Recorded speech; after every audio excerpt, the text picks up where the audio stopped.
Greetings and salutations to you, ladies and gents. Welcome back to another episode of Grim Dawn 101 with Kluger. As always, I hope you're doing really well. Now for today, what we're going to take a look at is devotion. One of the most confusing mechanics of the game, at least on the face of it, and that's why I want to focus on it as part of Grim Dawn 101, because I think upon opening the devotion panel, it is the most daunting to look at least cosmetically when you first see it. I know I, for one, was pretty freaked out when it first dropped during one of the pre-release builds that were released from the guys at Crate. I was just so intimidated by the sheer scale of it and how big it was, and I didn't understand this whole idea of the shrines and devoting and all these different gods, I suppose, you could devote to, essentially. See, I did find it a bit crazy myself. But that's the basic premise behind it, I suppose, thematically, is devoting your character to the gods in Can. And you do so by restoring their shrines, which you'll find amongst the world on your adventures. Excuse me, my voice just failing, as is becoming the norm. So yes, you stumble across these shrines. I'm standing next to a beautifully restored one as we speak in the Berwick Village Place thing. And we'll have a look as well, because it's right here. I mean, the devotion option is right there in front of you pretty much as soon as you start the game, and when you open it, it could freak you out at a first glance. But what I'm hoping to do is just dispel some of the confusion, let you guys get in there, and not worry too much about the mechanics of devotion, because when you really get into the nuts and bolts of it, it's probably not the scariest thing to deal with when you really deep dive into the stats, but that's probably a topic for another video. So, like I was saying, devotion, you restore shrines, so you'll find them just as you adventure through the world. It's fun to just find them for yourself, and you get some cool loot from them as you go. If you really want to, and I'm guilty of using this myself at some points, if you want to either cross-check you found all the shrines, or you're just getting a bit stuck and you want to find a few extras, I've got a link below to some, I think it's a Reddit post of some fantastic dudes who compiled a complete list of devotion shrine locations. But in effect, what you do is you find these shrines, and they won't look like this. They'll look broken down and ugly and all rubbly and bad. And you need to restore it. And there are two ways in which you do that. One is you will need to make an offering to the shrine. Typically what they will ask for certain components that you find around the place. So either one component or a combination of components, or ether crystal sometimes you will need to give it. Depends on the situation. So you just plug those in, you press offer, and you'll get the devotion point. The other type of shrine you'll run across is it called a desecrated shrine? I think it is, but it'll have like vines and stuff growing on it, and it will be glowing red. And that shrine, when you click on it and press the start button, basically, you'll get attacked by a bunch of mobs. It'll summon a bunch of evil grossness, sometimes hero monsters, sometimes just some higher level mobs, and you'll need to kill them all before you get the devotion shrine cleansed. Now, in either event, what you get, most pertinent to this video, is a devotion point. So we'll open the devotion panel, and this is what it looks like. So yeah, massive, dozens and dozens of constellations. And you'll want to figure out where you want to focus your character on, because there are so many different offerings throughout this this tree, I suppose, or this map, that there's a lot of different ways you can augment and assist your character's build. So where you'll start when you get your very first devotion point, I've got a lot more, is the Crossroads here, right in the middle. So you will want to choose one that's going to set you on your path with one of the gods. They are listed here down the left, or rather affinities they're referred to here. So there's Ascendant in purple, Chaos in pink, Eldritch in green, Order in yellow, and Primordial in blue. And they're loosely thematic, I suppose, in terms of their offerings, some more obvious than others. For example, Chaos, needless to say, you can imagine would be something like an occultist would chase down. Gives you some vitality damage and chaos damage and those sorts of things. But have a look through them. There's no fast way to really get your way around devotion, to be honest. It's kind of just mousing over what these things do and just trying to get a feel for what's going to work for your character. But anyway, your first point will need to go into your Crossroads. And you just pick from one of these 5 affinities, as you can see. Purple, it says the complete constellation bonus, and that's gonna you'll see that for every constellation in the map. Because as you complete a particular constellation, you will get the complete bonus, and that's going to unlock further devotion constellations. And that's how you sort of work your way out to these sort of outer tiers, I suppose, of shrines. Because you'll notice as you play around with the map that it's kind of loosely in tiers, I suppose. As you go further out, your more central ones here will typically only need one a devotion point in an affinity in order to unlock that constellation. Whereas when you get really far out here, for example, Blind Sage, you need 10 of the purple Ascendant and 18 of the Eldritch in green to unlock that. So you need to do that. I can't find the right sentence. You need to do that by devoting yourself to particular constellations of a lower level. So for example, if we wanted to get there, we could get what's good in Purple Land over here. So some of these ones, like here, Empty Throne's a good example because that's going to give us 5 purple Ascendant upon completion. And you can, like I said, you can mouse over any of those to tell you what's going on. Now also, I was just kind of accidentally demonstrating there, if you mouse over each one of these on the left, the constellations relevant to that will highlight and give you an indication as to what you might need to get a particular constellation. But that's really the bread and butter of it. I mean, there's nothing else too intimidating or to worry about with this. You can invest in multiple points in the Crossroad. I think I've got 4 out of 5 for the moment in this one, as you can see.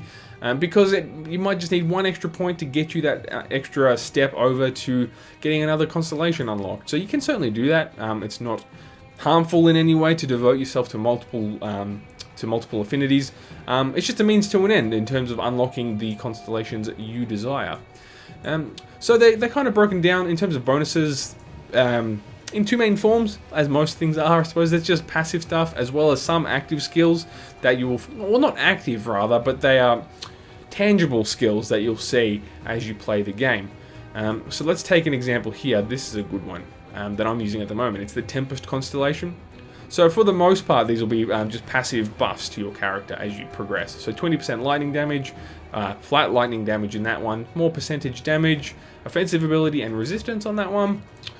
Some more damage and movement speed there, just various passive buffs. But usually with your constellations, one of the last dots, I suppose, will be a skill, which you bind, a passive skill. I'm trying to phrase this the best way. A passive skill that you bind to one of your active skills. It's probably the best way to put it. So here I've got Reckless Tempest, which is a 100% chance on a critical attack to cast, and I've bound that to Savagery, which is my left mouse button default attack. But as you can see, I can bind it to a number of active skills that I've got. Shadow Strike, Belgothian Shears, which are attacks that trigger. Ring of Steel is another one, as well as stuff that skills that I've got from other items in my inventory. And many constellations work in the same way. So here, Cleansing Waters from Ulo, the Keeper of Waters, is basically a debuff to enemies, and I've currently got that bound to Execution, which is one of the dual-wielding skills from the Nightblade tree. And another good example here is Tortoise, because its completion is Turtle Shell, 100% chance to activate at 40% health. And this is actually a passive defensive skill. So I've got it bound to Pneumatic Burst. So when I've got that triggered, I've got a chance of getting that casted as well. I can put it on Stormcaller's Pact. That would make a lot more sense. I'm going to switch it. That's a great example because you can bind it to your passive skills, like Ulzuin's Chosen. Is that the right one? Perhaps. But any passive thing that just reserves energy and is always on for your character, you can bind those types of skills to. And that's honestly it, guys. So in summary, because there's a lot of terminology that gets thrown around, and I think that's the confusing part. So just in summary of what's going on here.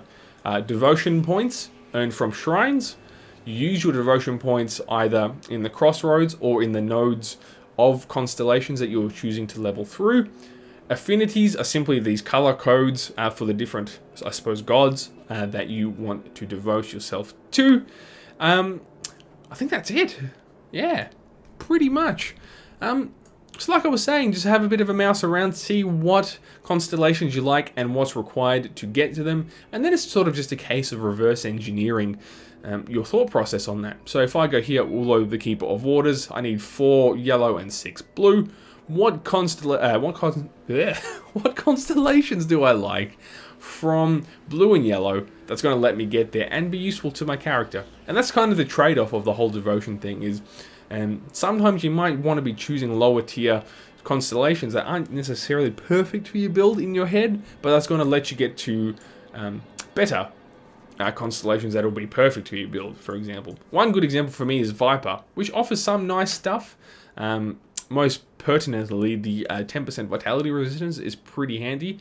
But what I'm doing for the most part is using that because it gives me blue and pink, which is going to let me get the Behemoth constellation, which is a higher level one, which needs pink, and I don't have much in that at the moment, so I'm working towards that as we speak. So that's really it. Mechanically, that's all you really need to worry about. Sure, what else should I talk about? Oh, of course, just looking at my notes. I've got 38 out of 50 points here. That is your maximum, of course. There's 50 devotion shrines to be found amongst all difficulties, not just one. I can't remember how many you find in normal, but there's 50 across all 3 difficulties. So if you want to get your full maximum capacity, you'll need to get through most of Ultimate to be able to get all 50 points. I think that covers the mechanic side of it. So in terms of investing, because it's still an intimidating thing in terms of figuring out what you want out of devotion. And when you look at it, you might go straight to the edges and go like, whoa, Spear of the Heavens, how awesome is that skill sound? It's going to do so much lightning damage and all this stuff, or whatever have you. But that's not... Offensives is not the only thing you're going to get out of devotion. And indeed, from what I've read and from what I've practiced so far, defensive and more passive stuff in that regard is going to be as useful, if not more useful, from devotion. You can still use it for offensive stuff, don't get me wrong, but I'm finding you need to achieve a balance between the two. So for example, I've invested in Tortoise, which is helping me defensively, and Ulo, the Keeper of Waters, because he's got a lot of good, really good elemental resistances that I'm using at this point in time. But you can also use Devotion for, say, plus energy regeneration, which I'm doing on one of my other characters. So my gear and all that stuff is focusing on damage and other goodness, but I'm just flying through energy, so I'm adapting my devotion choices around making sure my energy regeneration is good, so I can keep casting my spells. Resistances is a real key from devotion as well, because you can get some of the more obscure resistances that you might not necessarily always find on your gear. For example, ether resistance, chaos resistance, vitality resistance. They don't come up as often when you're just farming for gear. So ones like Empty Throne, I think gives chaos resistance, indeed, and ether resistance. Perfect. I mean, besides that, it doesn't do that much for you, but it's really handy because you might not find much gear with that otherwise. I'm trying to think of other ones that have similar ones. Well, Viper, we looked at before, has vitality resistance. Goodness me. Perhaps Chariot of the Dead has something similar. I can't remember. This is the trouble with devotion, is remembering. Yeah, there we go. It's got vitality resistance. But there's heaps of them there. I'm not going to go through all of them because there's so much here. But there's a lot of good defensive stuff that's going to help you out in that regard. And really, that's about it.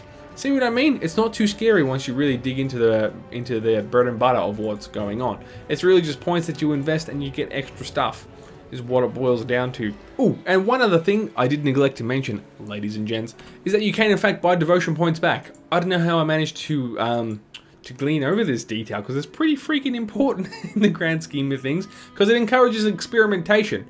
So try out constellations and see how they work for your build.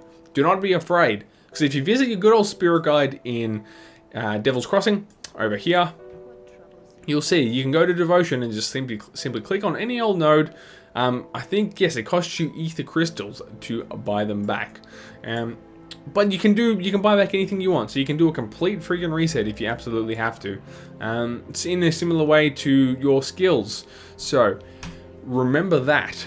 So yeah, don't be afraid. Play around. Try out a constellation or a particular skill, see how it works. If you don't like it, just buy it back. No harm, no foul.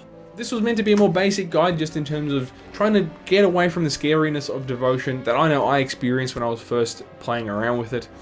If you have more specific questions, let me know, or if you want to do more of a deep dive on the specifics of devotion, constellations and what have you, let me know. This was just meant to be at a higher level, like I said.